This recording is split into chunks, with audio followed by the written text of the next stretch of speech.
ஆதி சொன்னது கேட்டு பாரதி சொல்றாங்க, அவங்க ஃபீலிங்ஸ் சொல்லிட்டு இருக்காங்க. வாசு இறந்தாருல, அதை பத்தி சொல்லிக்கிட்டு இருக்காங்க. சாரி பாரதி, உங்க மனசுல இது மாதிரி என் நினைவுகள் இருக்கிறத நான் மறந்துட்டேன் பாரதி, சாரி, நான் இதை ஞாபகப்படுத்திட்டேன் அப்படிங்கிற மாதிரி ஆதி சொல்றாரு. அதுக்கு வந்து பாரதி சொல்றாங்க, பரவாயில்ல ஆதி, இது எல்லாமே மனசுக்குள்ள உறைஞ்சு போச்சு, வலியோட தான் நான் வாழ்ந்துட்டு இருக்கேன் அப்படின்னு சொல்லிட்டு. ஆனா இப்ப அந்த வலி கொஞ்சம் கொஞ்சமா குறைஞ்சிட்டு இருக்குது அப்படின்னு சொல்றாங்க. அதுக்கப்புறம் பாரதி சொல்றாங்க, மறுபடியும் உங்களுக்கு வேணா கால் பண்ணி பாருங்க அப்படின்னு சொல்றாங்க. சரிட்டு கால் பண்றாங்க. கால் எடுக்கவே மாட்டேங்கிறாரு டாக்டர், கால் எடுக்க மாட்டேங்கிறாங்க. போன் நம்பர் ஏதாச்சும் மாத்திட்டாரா என்னமோ தெரியல அப்படின்னு சொல்றாங்க ஆதி. அதுக்கு பாரதி சொல்றாங்க, பேசாம நீங்க போன் பண்றதுக்கு பதிலா நேரா போய் பார்த்துட்டு வந்துருங்களா ஆதி அப்படின்னு சொல்றாங்க. வெரி குட் பாரதி, நல்ல ஐடியா, கை கொடுங்க முதல்ல அப்படின்னு சொல்லி ரெண்டு பேரும் ஹேண்ட் ஷேக் பண்ணிட்டு இருக்காங்க. பண்ணவங்க பாத்தீங்கன்னா ஒருத்தர் அப்படியே ரெண்டு பேரும் பாத்துக்கிட்டு இருக்காங்க. அப்படியே பாக்குறாங்க. லதா, என்னடா நடக்குதுங்க அப்படின்ட்டு சுத்தி சுத்தி வர்றாங்க. ரெண்டு பேரும் அப்படியே அசையாம ஒருத்தர் பாத்துக்கிட்டே இருக்காங்க. ஏ பாரதி அப்படின்னு கூப்பிடுறாங்க.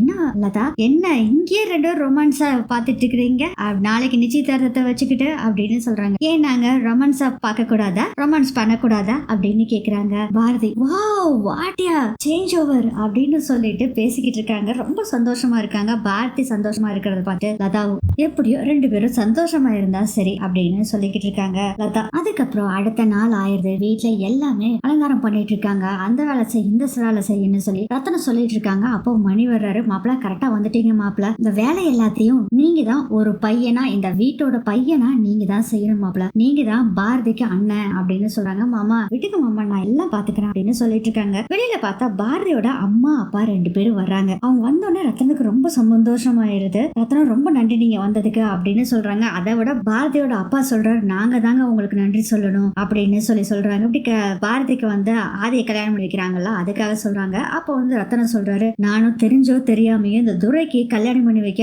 ஏற்பாடு பண்ண, கடவுள் புண்ணியத்துல அது நின்றுச்சு அப்படின்னு சொல்லி பேசிட்டு இருக்கும் போது குட்டி பாப்பா ஓடி வந்து தாத்தா நான் பாட்டின்னு கட்டி பிடிச்சுக்கிறாங்க. அப்புறம் பாரதி லதா எல்லாம் வர்றாங்க, பேசிட்டு இருக்கிறாங்க. அப்ப கரெக்டா வர்றாங்கப்பா மரகதம். வந்தோடனே வாங்க அப்படின்னு கேட்டுட்டு என்ன சொல்றாங்கன்னா, உங்களுக்கு அப்ப எல்லாம் வர தோணல, இப்பதான் வர தோணுச்சோ, இப்பதான் உங்களுக்கு நேரம் கிடைச்சதோ அப்படிங்கிற மாதிரி பேசுறாங்க. அட விடுங்க, அது ஒரு லூசு, அப்படிதான் பேசும், சும்மா இருக்க மாட்டியா அப்படின்னு மரகதத்தை பிடிச்சு திட்டுறாங்க. ஆமா பாரு, இப்படியே பேசிட்டு இருக்கேன், இந்த உலகத்திலேயே உங்களை மாதிரி மாமனார் யாருமே இருக்க மாட்டாங்க அப்படின்னு சொல்லிட்டு கோவப்பட்டு அங்கிருந்து போறாங்க. அவ அப்படிதாங்க, கண்டுக்காதீங்க, அவ லூசுத்தனமா தான் பேசிட்டு இருப்பா அப்படின்னு சொல்லிட்டு பாரதி அப்பா அம்மா உள்ள கூட்டிட்டு போ அப்படின்னு சொல்றாரு. ரத்னம் வாமா அப்படின்னு சொல்லி பாரதி அவங்க அப்பா அம்மாவும் உள்ள கூட்டிட்டு போறாங்க. அடுத்தது மணியை காமிக்கிறாங்க. புரோகிதரை கூட்டிட்டு வர்றாரு. அங்க இருக்க வேலை இழுத்து போட்டுட்டு அந்த வேலை இந்த வேலைன்னு செஞ்சுக்கிட்டு இருக்காரு. இதெல்லாம் பாத்துட்டு இருக்காங்க மரகதமும் தனமும். இடி தனம், இங்க பாருடி உன் புருஷனை பாரு, அந்த வேலை இந்த வேலைன்னு இழுத்து போட்டு செஞ்சுக்கிட்டு இருக்காரு, நீ தான் நல்லா திட்டி நொறுக்குவியே, பேசாம இப்ப விட்டுட்டு இருக்கிறம்மா, என்னமா பண்றது அப்படின்னு சொல்லும் போதே அந்த சைடு மணி வராரு. ஏங்க இங்க வாங்க அப்படின்னு சொல்லிட்டு, என்னங்க நீங்க வாட்டில இந்த வேலையை செஞ்சுக்கிட்டு இருக்கிறீங்க அப்படின்னு சொல்லவும், அதுக்கு என்ன தானே பண்ண சொல்றேன், மாமா மகனா நினைச்சு இந்த உதவியை கேட்கிறாரு, என்னால மறுக்க முடியாது. அது மட்டும் இல்லாம உன் தம்பி மட்டும் ஒழுங்கா இருந்திருந்தான்னா நமக்கு இந்த நிலைமை வந்திருக்குமா அப்படின்னு சொல்லி அவரும் திட்டிட்டு அங்கிருந்து போறாரு. அதுக்குள்ள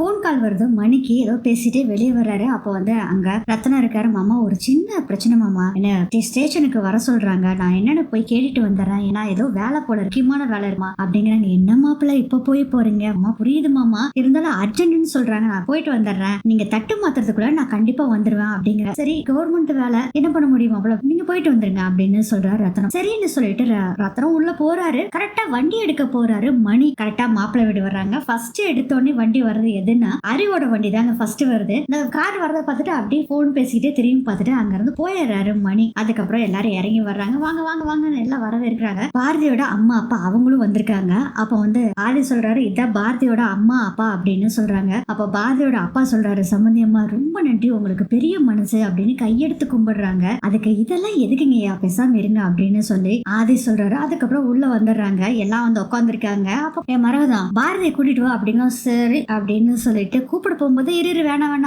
பாரதியே வந்தாச்சு அப்படின்னு சொல்றாரு ரத்னம். பாரதி வர்றாங்க. பாரதி வரத பார்த்த உடனே ஆதி அப்படி எழுந்திருக்கிறாரு. டே ரொம்ப உணர்ச்சி வசப்படாதடா, உட்காரு அப்படின்னு சொல்லி உட்கார சொல்லிட்டு இருக்காரு கேசவன். அதுக்கப்புறம் நம்ம லதா தான் வந்து எல்லாத்துக்கும் ஜூஸ் கொடுக்குறாங்க. பாரதி வர்றாங்க. வர்றப்பே பாத்தீங்கன்னா அப்படியே ரொமான்டிக்கா ஒரு கூட்டிட்டு இருக்காரு ஆதி. ஜூஸ் கொடுத்தோட ஜூஸ் குடிக்கிறியா அப்படிங்கிற மாதிரி கேட்டுட்டு இருக்காரு. கஞ்சாடையிலே கேக்குறாரு ஆதி பாரதி கிட்ட. பார்வதி அறிவு கிட்ட சொல்லிட்டு இருக்காங்க, என்னங்க போய் உங்க அக்காக்கு அறிவே இல்ல, ஒரு பிச்சைக்கார குடும்பத்துல போய் பொண்ணு எடுக்கிறாங்க, இங்க வருங்க உட்காரத்துக்கு ஒரு சோஃபா கூட இல்ல அப்படின்னு சொல்லிட்டு இருக்கும் போதே, மா கொஞ்சம் அமைதியா இரு, எல்லாரும் நம்மளவே பாத்துக்கிட்டு இருக்காங்க அப்படின்னு சொல்றாங்க.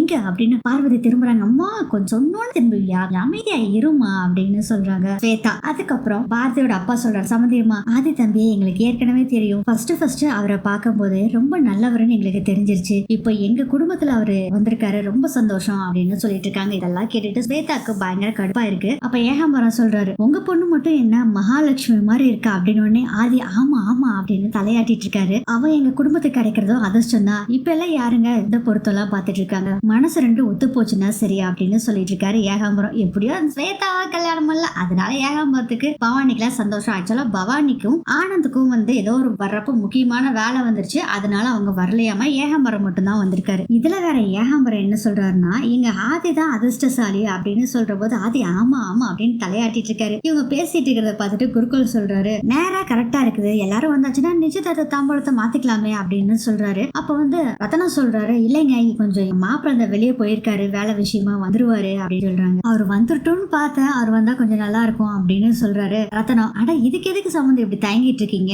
இந்த வீட்டு மாப்பிள்ளை வந்துட்டோம், அதுக்கப்புறம் நிச்சயதார்த்தத்தை வச்சுக்கலாம் அப்படின்னு சொல்றாங்க. சாரதா ரொம்ப நன்றி சம்பந்தி அப்படின்னு சொல்லிக்கிட்டு இருக்காங்க ரத்னம். அதுக்கப்புறம் தமிழ் பாப்பா கிட்ட ஏதோ ஒண்ணு சொல்றாரு ஆதி. ஒண்ணு புரியல அப்படின்னு சொல்லிட்டு இருக்காங்க தமிழ் பாப்பா. இதை பார்த்துட்டு இருந்த லதா பாத்தீங்கன்னா, ஏ தமிழ் ஒன்ன அம்மாவை கூட்டிட்டு வர சொல்றாங்க, அவங்க ரெண்டு பேத்துக்கிட்ட தனியா பேசணுமாமா அப்படின்னு சொல்றாங்க. ஓ அப்படியா, சரி ஃப்ரெண்ட் நான் கூட்டிட்டு வந்துறேன் அப்படின்னு சொல்லிட்டாமா, நீங்க கொஞ்சம் வாமா அப்படிங்கிறாங்க. எங்கடி வாமா அப்படின்னு சொல்லி கூட்டிட்டு போறாங்க பாரதிய தமிழ். அதுக்கப்புறம் அப்படி இருமல் வர்ற மாதிரி பாத்தீங்கன்னா அப்படியே அங்கே இங்கே திரும்பி பார்த்து ஆதியும் எழுந்திருச்சு போறாரு. இதெல்லாம் பார்த்துட்டு இருந்த ஸ்வேதாக்கு பயங்கர கடுப்பாகுது. அதுக்கப்புறம் ரெண்டு பேரும் வர்றாங்க, பார்த்தாங்க ஆதி நின்றுட்டு இருக்காரு. ஓ இதுக்கு தான் கூட்டிட்டு வந்தியா அப்படிங்கிற மாதிரி பாரதி பாத்துக்கிட்டு இருக்காங்க. ஃப்ரெண்ட் பாத்தியா, நம்ம 3 பேரும் ப்ளூ கலர், எப்படி நீங்க சொன்ன மாதிரி நடந்துச்சா அப்படின்னு சொல்றாரு ஆதி. ஆமா ஃப்ரெண்ட், நம்ம 3 பேர்த்த தான் எல்லாரும் பார்த்துக்கிட்டு இருக்காங்க. சரி ஃப்ரெண்ட், நம்ம ஒரு செல்ஃபி எடுத்துக்கலாம் ஓகேவா அப்படின்னு சொல்லிட்டு இருக்கும் போது ஆதியப்பா என்ன யாரோ பாட்டியோ யாரோ கூப்பிடுற மாதிரி இருக்கு, நான் என்னன்னு கேட்டு வந்துறேன் அப்படின்னு சொல்லிட்டு அங்க இருந்து குடுக்குன்னு ஓடுறாங்க.